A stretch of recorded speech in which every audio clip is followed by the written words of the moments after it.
It really depends on the scout team. Practices go as good as the scout team. And I try to remind these guys that when you go over there and service either the offense or the defense, you're actually playing against the ones. And with that being said, you have a chance to get better. And you also have a chance to make sure that you're going to be one of the guys that dress on Saturday night, because we're going to evaluate that as well. So we're a little light on the defensive side, where some of the guys that are going to rotation into ones and twos are going to have to service those guys. And I try to tell them that that's what they do in pro football all the time. We don't have as many bodies, so that's kind of how we practice. College football is a little different in the sense that the coordinators want more reps. They like reps. They like volume of reps. And so you do it by having these scout teams actually run the other offense and defense, and so you have the ability to get more reps. This is my first time really witnessing it. It's kind of interesting. It really is an interesting way to do it. But we have to be more efficient. I know that. I think that's a critical part. But for the most part, I thought the guys came back with a good attitude, knowing they're going to get to play here in what, 10, 11 days. So that's a good thing.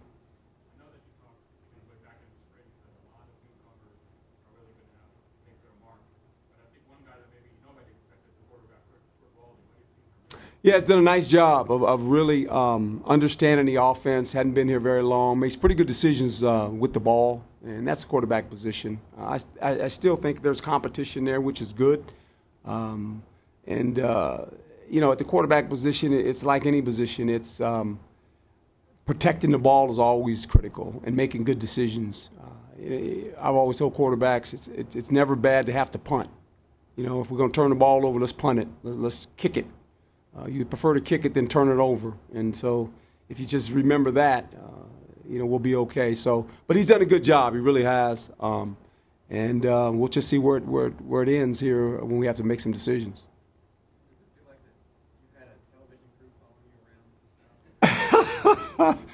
Yeah, it feels like I'm in Bristol all the time again, right? But it's part of it, you know, and I understand why I'm in. You know, I haven't coached in quite some time, and people want to make a story of it. It's really not about me at all. It's about this university and this football team. I'm just the guy that kind of runs practice. But the coaches have done a great job, and I think the players have really kind of bought into what we're trying to do offensively and defensively. It's going to be new for them on defense. Still a lot of growing pains. You'll see that when we play as well. You'll see some things, and we'll have to correct it. But that's just part of the process, along with a lot of young guys, maybe 15 guys that weren't here that had never played football for this university are actually going to play. I mean, that might be a low number. You think about the guys that were injured last year. So I just think it's a lot of fun. A lot of fun coaching guys that haven't played at this level. There's excitement in their eyes. And I think the veteran guys that have played understanding the importance of getting ready to play a home opener.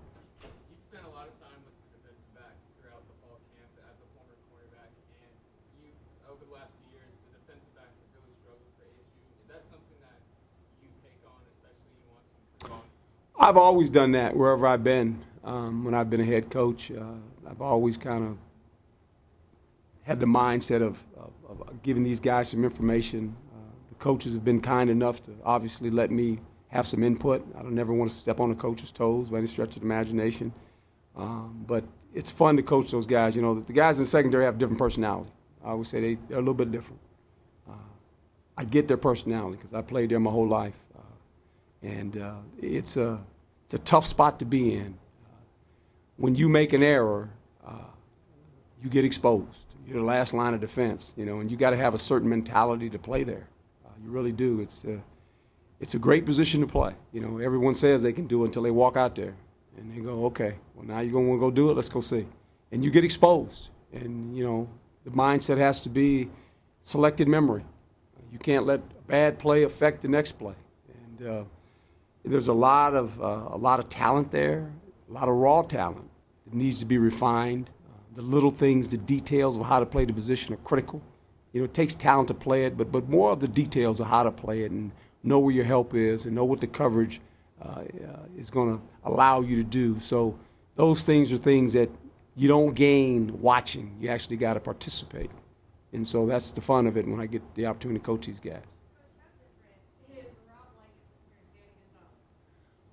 Well, they both have energy. Rob Likens reminds me of a good friend of mine that was my offensive coordinator for a while in New York, Paul Hackett.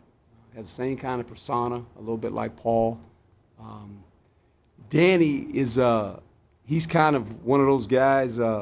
He has a lot of energy, and then all of a sudden he's kind of a guy that walks around and he's real quiet, and then all of a sudden there comes an outburst. It's just and they're like, oh, he's like, nice, a nice guy, and then all of a sudden he just jumps on you. So they're both very detailed in what they want done. They're sticklers. I mean, if you ever walk in their meetings, if you ever watch how they give me notes, they're very, very organized. I like organization. I like organized guys. They have a plan. Danny's probably excited. It's the first time he's really been the defensive coordinator per se. I mean, at San Diego, he was kind of the head coach was calling some defenses as well. Rocky, when I called Rocky to hire him, he said, Coach, he's ready. He needs an opportunity, and he's going to get one. I think he's a fabulous football coach. I just think he gets it, but he's hard. He's hard to please, and there's an expectation, there's a standard that he wants these guys to learn how to play with, and I think we both feel that way, to be quite honest. So we take this thing personal, believe it or not. Anytime you're a defensive guy, and it's hard to play defense in college football because of the way college is constructed. I mean, the way the ball comes out and the no huddles, and some of the best defenses in captivity are in the SEC with a lot of good players. They give up yards. They just do. And I think if you get caught up in that game, you get a little flustered. It's more of stops, being good in the red zone, taking the ball away, and you got to tackle well. I mean, we got to tackle if we're going to be a good defense. We got to really be good tacklers. It's not just one guy, a bunch of guys. So that's what we're trying to instill, and that's what we want. Young, with enthusiasm. And sometimes they go in the right place, sometimes they don't. And you're probably going to see that every once in a while in the football game. And they'll come over to the sideline and we'll hug their necks and say, okay, you made a mistake. You got to learn from it. But we've got some young ones. We really do. And I think you guys have gone to practice enough now. They're kind of showing who they are. It's not hard to figure out who they are. It's just that first night, I know, like I always used to do, you take an aspirin before they kick the ball off, because we'll probably get some headaches watching them play, and it's okay. It's a good headache. It's just experience. They don't have any experience. And the only way you get experience is play. Well, yeah, they have a lot on their plate in the fact that, they're tied into the front. We're asking them to cover. We're asking them to blitz. So there's a lot of pressure on those guys. And, we've got an experienced front for the most part, some guys that have played football. But the linebacker core, when you look at it, there's not a lot of guys with experience. And that's no one's fault. It's just the way it is, and we're going to have to play them.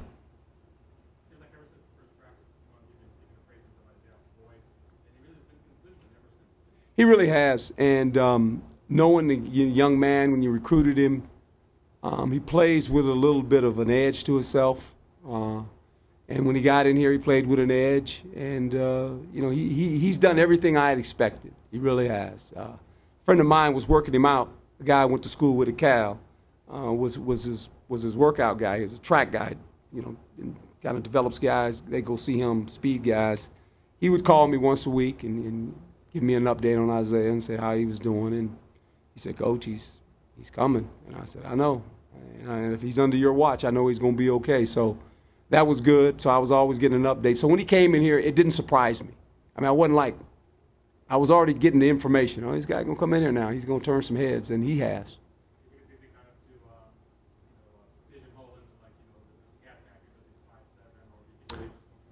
Well, I think he's a football player, and he's an exception to the rule.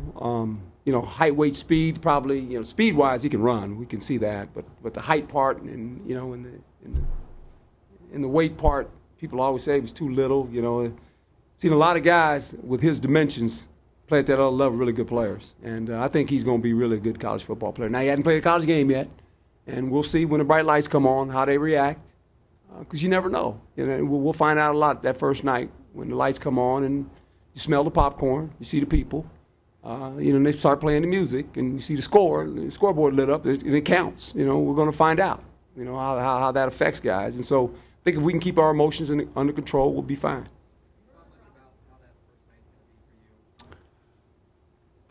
I'll be back home. I'll be in my comfort zone. I've missed it. I can just remember coaching those Under Armour games. And that was just an all-star game. A lot of good players. I wish I had all those players, but we'd really be good. But just for me, walking out with those guys and you know, knowing that this was going to be their last high school game and they're actually going to be college football players. And that's what I stressed to them. I said, you know, I used to tell them before we played, I said, hey, guys, it's the last time you ever play a high school football game. I said, leave your mark. You know, leave your mark. You know, you guys are all Americans, play like that. And it was fun coaching them, but I was excited. I'm more excited for the players. You know, when I started coaching, I get excited for the players because I know what it means to play. There's nothing like it. There's nothing that takes the place of playing. And I've been very fortunate. I played a long time. And any job I had after that, they've been great jobs. I've enjoyed them. But it's nothing like walking into the stadium knowing I get to compete. That's just, to me, that's always been a thrill of my life, to walk in the stadium and actually go get to compete against the best players, you know, and that's what it's all about. Oh, boy. He's got the ability and the intellect to be a very good football player. I mean, and he's a freshman, and I don't want to, you know, anoint him, but I just think for him to come in here and it's a pretty, the defense is pretty complex. There's a lot of things going on. He doesn't make a lot of mental errors. He really doesn't. He's focused in, you know, and he's just a pup. And, you know, and it's just fun to watch him just because every day he gets a little more confidence. Doesn't say a whole lot, but I could see him, you know, after this season, he'll be one of the leaders over there. We'll have a young group of guys. I see him being one of those guys. He's earned the respect of everyone. They just watch the tape and they watch him. And they go, this guy's a freshman. Doesn't, you know, he's a big athlete, big, powerful athlete, can run, very instinctive as well. And it'll be fun to watch him play. It'll be really a lot of fun.